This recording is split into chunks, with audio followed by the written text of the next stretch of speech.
I'm Dr. Shahid Merchant, a senior interventional cardiologist from this prestigious Lilavati Hospital and Research Center, Mumbai. Today's topic is on sudden cardiac death. जो लोग gym में जाते हैं and they are actually otherwise fit people और suddenly उनको cardiac arrest हो जाता है. This is a news that we keep getting off and on, even among celebrities. ऐसे क्यों होता है और how we have to create education and awareness in this group of people.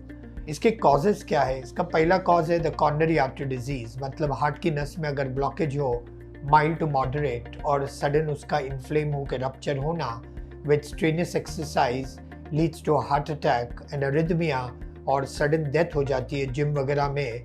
और फिर जो जिम के कोचेज होते या इंस्ट्रक्टर्स होते they can not do anything. A second cause is something called hypertrophic cardiomyopathy, जिधर हार्ट का मसल जाड़ा हो जाता है और उसकी वजह से हार्ट का पंपिंग कम हो जाता है और स्ट्रेनियस एक्सरसाइज करने में हार्ट फेलियर और पंप फेलियर का चांसेस होता है. This can also lead to a cardiac arrest and sudden stoppage of the heart. और रेयर कंडीशंस है जिसको कहते हैं कॉर्नरी आर्टरी एनामलीज और एरिथमोजेनिक राइट वेंट्रिकुलर डिस्प्लेजिया.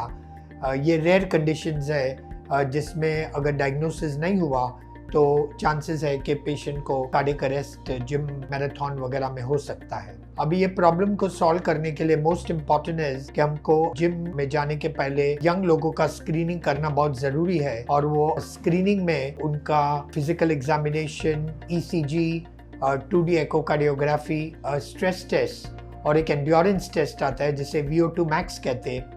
तो उसमें कार्डियक और लंग की कैपेसिटी का पता चलता है. This kind of test is a must before young people are enrolled in gym. दूसरा एक है कि इसका पब्लिक एजुकेशन और अवेयरनेस करना बहुत ज़रूरी है और पब्लिक एजुकेशन और अवेयरनेस विल ऑल्सो इंक्लूड जो जिम इंस्ट्रक्टर्स है और जो कोचेज है उनको भी एजुकेट करना ऑन CPR.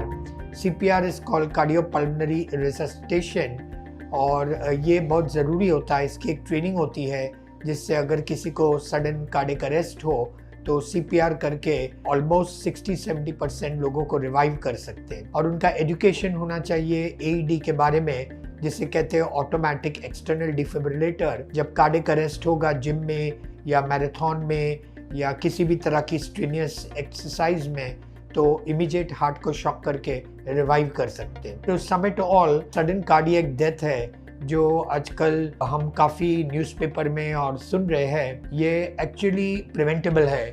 और जिम का रजिस्ट्रेशन के पहले स्क्रीनिंग करना और जनरली लोगों का CPR और AED का एजुकेट करना. AED का मतलब होता है ऑटोमेटिक एक्सटर्नल डिफिब्रिलेटर. ऑब्वियसली उनका रिस्क फैक्टर्स कंट्रोल करना ये बहुत ज़रूरी है. Thank you for your patient hearing.